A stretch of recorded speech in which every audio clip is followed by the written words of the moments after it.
Anda masih menyaksikan Apa Kabar Indonesia Malam, pemirsa. Mantan Bupati Tangerang periode 2013-2023 Ahmed Zaki Iskandar angkat bicara setelah beredar foto di media sosial dirinya dengan latar belakang pagar laut. Ahmad Zaki ini mengaku pagar laut di pantai utara Kabupaten Tangerang ini telah ada sejak tahun 2014 lalu. Namun dirinya tidak mengetahui mengenai siapa yang memagari dan fungsinya untuk apa.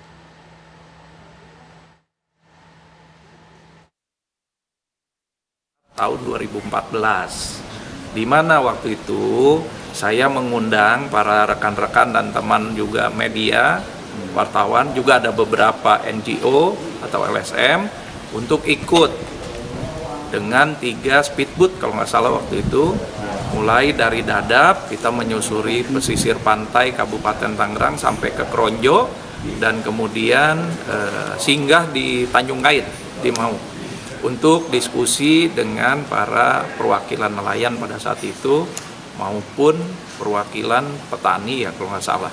Kalau dari foto-fotonya ya, karena saya juga lupa.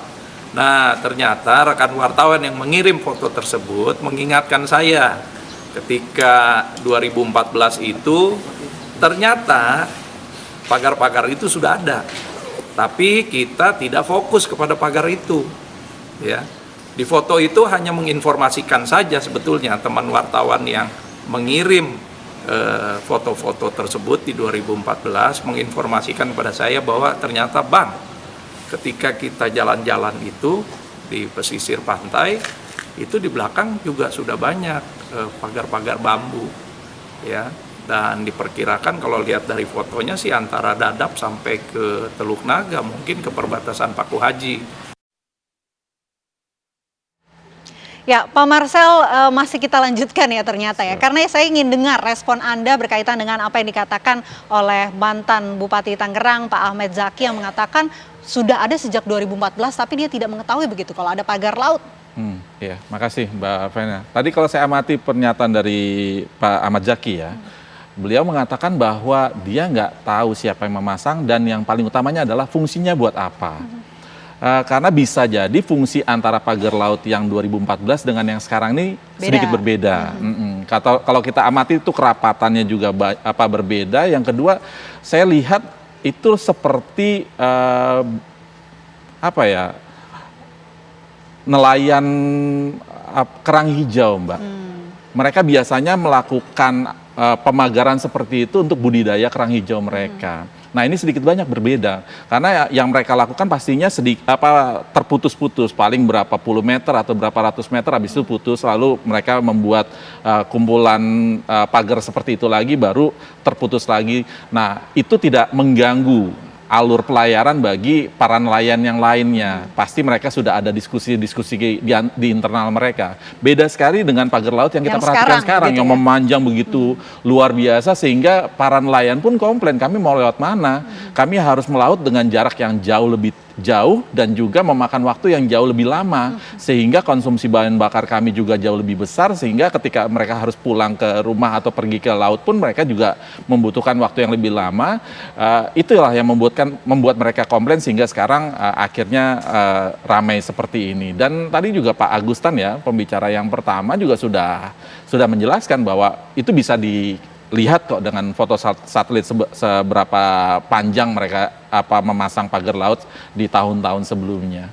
Kurang lebih demikian, Mbak. Jadi memang dulu peruntukannya tidak memberikan kerugian begitu bagi para nelayan, tapi justru sekarang malah memberikan kerugian. Dan solusinya apa nih yang terbaik yang bisa dilakukan? Kalau sudah begini, kepentingan siapa yang kemudian harus dikedepankan?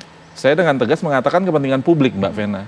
Karena kepentingan publik harusnya di atas segalanya, apalagi apabila tindakan itu dilakukan dengan ilegal ya. Karena negara Indonesia adalah negara hukum. Kalau kita mengingat itu berarti segala sesuatu tindakan yang dilakukan oleh siapapun ya harus berdasarkan hukum yang berlaku di Indonesia. Jadi tidak bisa dengan sembarangan para pihak menaruh pagar laut dengan niatan apapun gitu ya.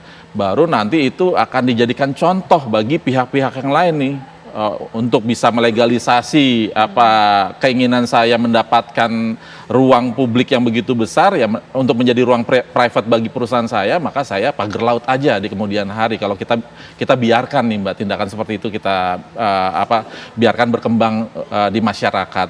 Jadi memang tindakan tegas diperlukan. Tadi seperti Pak Alex sudah tegaskan bahwa siapa di belakang ini juga harus dicari, tapi juga jangan terlupa bahwa ada aturan-aturan yang seharusnya ada di lautan Indonesia yang saat ini belum bisa kita aktualisasi atau kita buat dengan begitu baik sebagaimana aturan-aturan yang ada di daratan.